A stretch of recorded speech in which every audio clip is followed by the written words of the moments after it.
You are listening to the Culinary Courtesan, the edutainment podcast about lifestyle, wine, and spirits. Hosted by Yolanda Shoshana. Let's get this party started. Hey, thanks so much for tuning in to the podcast. In this episode, talking about Kahlúa. Let's get into it. Now, if you're like me, you sleep on Kahlúa. I don't know why. It's a spirit that I tend to forget about. I even have a bottle at home. It's collecting dust on my shelf. But when I have it, I really get into it. When I have it in a great coffee cocktail, the question I always ask myself is, why am I not doing more with Kahlúa? Well, here's an opportunity. National Kahlúa Day is February 27th. So that's a good day to dust off that bottle and make a cocktail. Now, most people have probably had Kahlúa at least once in their life, whether it's in a coffee or a cocktail.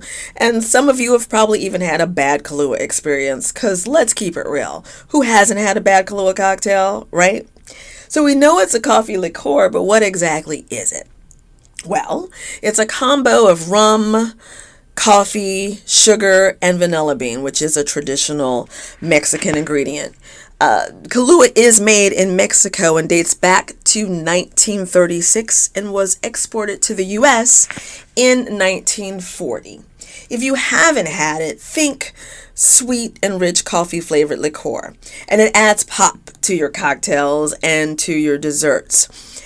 Everything is made in Mexico from start to finish. You might be surprised to find out that Kahlúa takes 7 years to produce, one bottle, 7 years to produce, due to the growing and harvesting of the coffee beans that they use for the signature bottles. Now, you know, Kahlúa's gotten with the times, and besides the regular one, you're going to find different variations. There's a mint one, which I have not tried, and I'd love to get my hands on a bottle. There's also the to-go martini in the can. But the most popular, besides the original, is the Kahlúa Especial. Now, that was launched in 2002, and it's made with 100% coffee beans from Veracruz. You're going to find that the Especial has a stronger coffee taste and is less sweet than the original. So for those of you who are really into spirits, like your cognacs and your whiskeys, the Especial would probably be your go-to.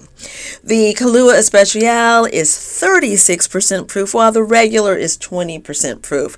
So I think it's safe to say that the Kahlúa Especial will give you that warm and tingly feeling inside. Give you the feels, all warm and stuff. So some of the most popular uses for Kahlúa is dessert, obviously. You know, you can put it in cakes and cookies, and some people just love to put a shot of it on ice cream, like a vanilla ice cream. I also think it would be great with chocolate ice cream and chocolate chip ice cream. See, I'm getting ideas. But the most popular way to use Kahlúa is in a cocktail called the White Russian. I mean, it's kind of safe to say that we've all had a White Russian, and when you've had a good one, it's like, wow, it's a great experience. The White Russian was actually created in Oakland, California in 1955. That drink came along and dethroned the Black Russian. Basically, it's the same cocktail but without the cream. So if you're, watching your figure, a Black Russian might just be your jam. And the White Russian was actually made popular by the movie The Big Lebowski. So it kind of had its a nice little heyday and was popular during a specific time, though you still can find White Russians pretty much at any bar. Most bartenders will be able to whip you up one in case you haven't had one or haven't had one in a while.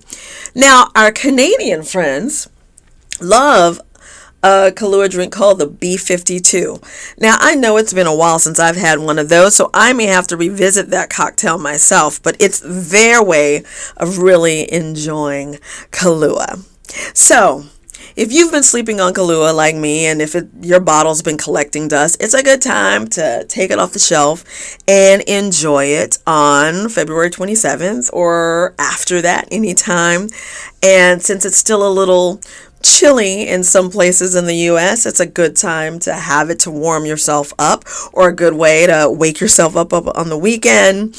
And, try a Kahlúa cocktail. Of course, there are other coffee liqueurs out there like the Tia Maria, but the most popular still tends to be Kahlúa. It is a thing. So thank you so much for tuning in. Don't forget to sign up for the Culinary Courtesan newsletter, which should be dropping very, very soon. Stop by my website, yolandashoshana.com. Of course, on Instagram, I'm always posting about my adventures in New York, eating and drinking, because that's kind of a lot of what I do. And don't forget, of course, to stop by my Pinterest if we are not connected yet. So don't forget to eat sexy. And until next time, peace, love, and cheers.